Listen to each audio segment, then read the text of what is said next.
focusing now on trialing. Now, we spoke earlier about a number of variables as well. A number of variables in football to be successful in the game. So let's reflect on a sort of real situation and build on that we've been sort of touching on and discussing. So let's look at the situation. So, okay, so you're going out for a trial, for example, with Spal, and we know now, we've sort of seen a video and then perform. We know the under-19s have played 4-2-3-1. We understand the formation. This is something we sort of touched on in general early on the program, to know the team's formation. We know from the game today, the first team against Benevento, they played, 4-3-1-2. Well, how do we know? Because we watched the game. And you watch the game, like I mentioned last year in the program, we watch not just the spectators, but we watch also students. So you watch the game and you'll see the game very clearly, the way they set themselves up. So the variables, you're going out to a team, irrespective of who the team is. But I mentioned Spal because obviously, one of the guys is going out there and sort of, we wish him well, Luca well, and we're very confident that he sort of can give a good account. But can we look at things tactically? Where am I tactically? Where are they tactically? Where am I technically? Where are they technically? Physically, we can do physical tests for the most part and get a good idea of where they are and where you are. Psychological, or obviously you're working with me, but within the boundaries of psychology and time, we're going to cover belief, other considerations to take on board. In Spal at the moment, it's winter, it's about 9 degrees. So north of Italy is sort of gets cold in the north. So it's 9. What can we do to sort of acclimatize earlier? Well, that's something so that we can sort of touch base on and sort of get creative and think, well, okay, what can we do? You've got the cultural differences, food, obviously, time difference. So these are factors that are these are variables that will affect performance, whichever way you look at it. And we can address these and think of ways a bit earlier to sort of address these. But we keep these in strict confidence, how we go about doing this, because obviously our aim is to be the best that we can be in that respect.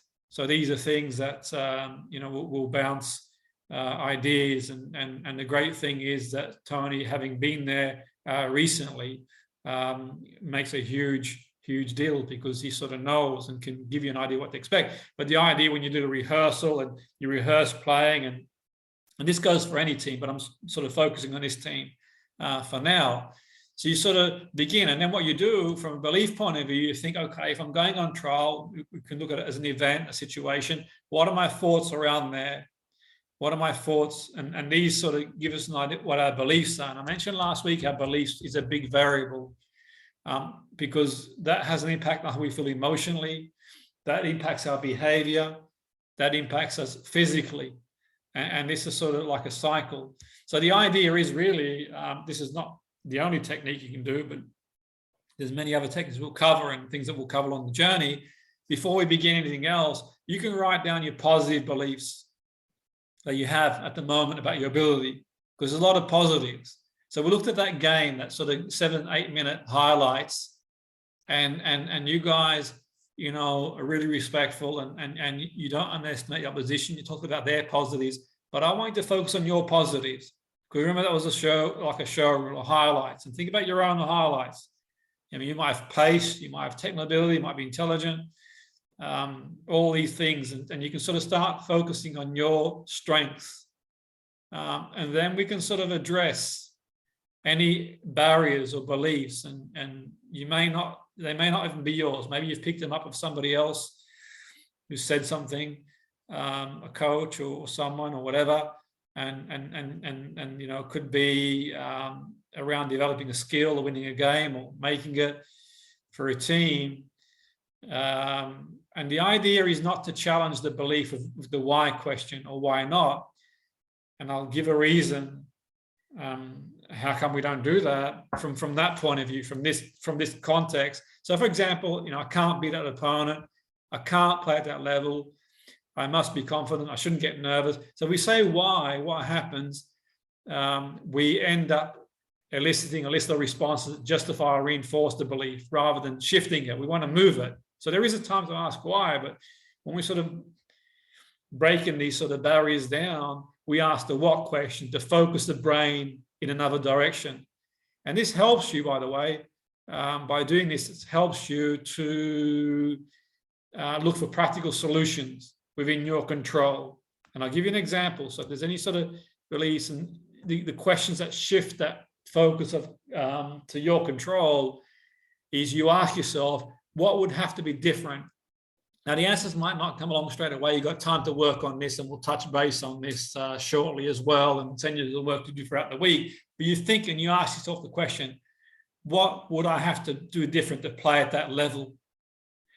What would have to be different for me to be confident to play at that level? And what would be different for me to train at that intensity? So just, these are example questions, not exhaustive, by the way. They're just a few. But before we move on to the next exercise, as an extension to this, which is key, and finish up with yoga, what I want to do is just reflect again on a game. So I'm going to reflect again on the game, and I want to sort of ask these questions, think, okay, what do I need to do, okay, to get to that level? Okay, what do I need to improve? Just really, really focus and think, okay, what do I need to do to be there? So we'll have a look at that and think about that from a practical point of view, guys. That's the idea. We want to be practical. We want to, we believe in ourselves, and we believe in you, absolutely, wholeheartedly. So we're going to have a look again, and I want to sort of think, okay, logically and clearly, take the emotion out and think, okay, logically, what do I need to do? So questions will direct your focus, and we'll sort of, it's about bridging that gap. You're here, that's where you want to be. What do I need to do in training? How do I need to think? How do I need to feel?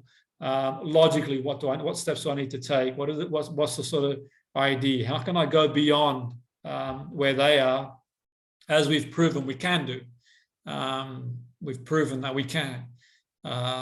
So we've broken that barrier, which is key. But let's have a look at this, and we'll have a look at this again. So